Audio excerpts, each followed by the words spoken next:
अस्सलाम वालेकुम नाजरीन। ड्रामा से गैर की नेक्स्ट एपिसोड में आप देखेंगे वफा का सामना इस फरजाद से भी हो जाता है। तो फरजाद उसके सामने इमोशनल होता है, एक्सक्यूज भी करता है। तो वफा भी कह देती है अफसोस तो मुझे इस बात पर है कि मैं आपको क्या समझती थी और आप क्या निकले। और यूं ही फरजाद जो कि आंसू ही बहाता रह गया।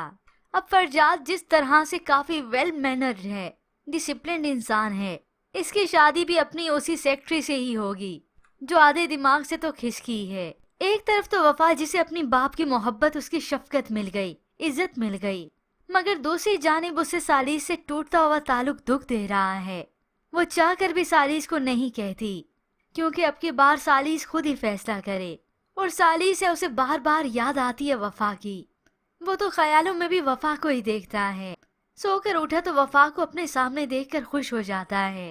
वफा तुम आ गई, तुम्हारे बगैर मेरी हालत भी ऐसी ही हो गई थी। मगर ये तो महज सालिस का ख्याल ही होता है।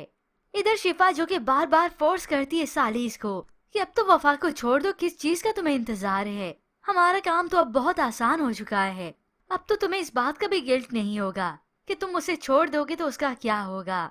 और बताती है कि शिफा के वालिद ने तो उसे पलकों पर बिठा रखा है। इतना तक कि वफा के लिए वो काफी हर्ष वर्ड यूज करती है। तो सालिस उसे दो टोक कहता है कि वो अब भी मेरी बीवी है। तो इधर वफा के वालिद से अपनी बेटी का ये दुख देखा नहीं जाता। वो तो अब उसे परेशान रहने भी नहीं देते, फौरन से उसके पास आ जाते हैं। इतना तक कि इस शिफा को भी समझा दिया। यूं जैसे जैसे वक्त बीत रहा है, इधर सालिस का पछतावा बढ़ता चले जा रहा है। उसे ऐसे लगता है कि वो वफा से दूर होने के बाद कहीं मिसफिट सा हो गया और शिफा अब उसे भा नहीं रही। वालिदैन बात करते हैं, उससे पूछते हैं तो वो बता ही देता है कि उसे तो खुद समझ में नहीं आ रहा, मैं तो 2 कश्तियों का सवार हो चुका हूँ। तो तहजीब बेगम उसे कहती हैं डूबने से तो बेहतर है कि एक ही कश्ती में सवार हो जाओ। फिर यूं ही व्यूअर्स ड्रामे की कहानी में ट्विस्ट तो तब आता है जब ये शिफा फट पड़ी अपनी फुप्पो पर, क्योंकि उसे यही मालूम होता है कि उसकी वालदा ही अब उसे रोक रही हैं, वरना वफा तो घर वापस आ चुकी है। गुस्से से भरी हुई जाती है अपनी फुप्पो के घर। जाते ही उनके सामने बोलती है, उन्हें बेइज्जत करती है। हम दोनों एक दूसरे से जब शादी करना चाहते हैं तो आप कौन होती हम दोनों के बीच में फासले पैदा करने वाली। तहजीब बेगम तो पहली मर्तबा शिफा के मुंह में ये जबान ये सुनकर तो हक्की बक्की रह गईं। और इसे अंदाजा ही नहीं होता शिफा को कि ऊपर खड़ा सालिस ये सब कुछ सुन रहा है और अपनी आंखों से देख भी रहा है।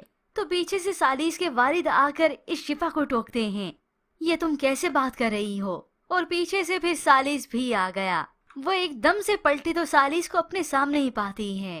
तुम्हारी हिम्मत कैसे हुई मेरी माँ से इस तरह से बात करने की।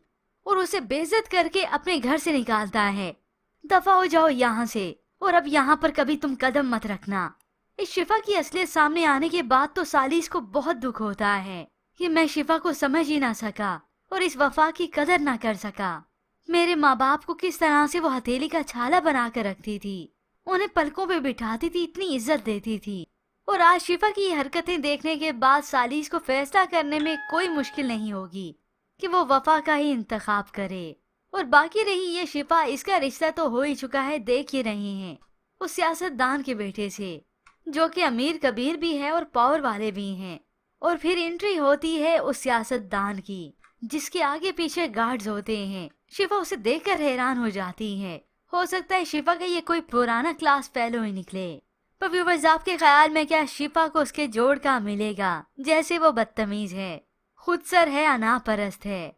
और कौन कौन एक्साइटेड है कि कब सालिस इस वफा को दिल से घर वापस लेकर आ जाएगा अपनी बीवी की हैसियत के तौर पर। इसके मुतालिक हमें अपनी कीमती राय का इजहार जरूर कीजिएगा। मजीद ड्रामा रिव्यूज के लिए आप देखते रहिए उर्दू टीवी।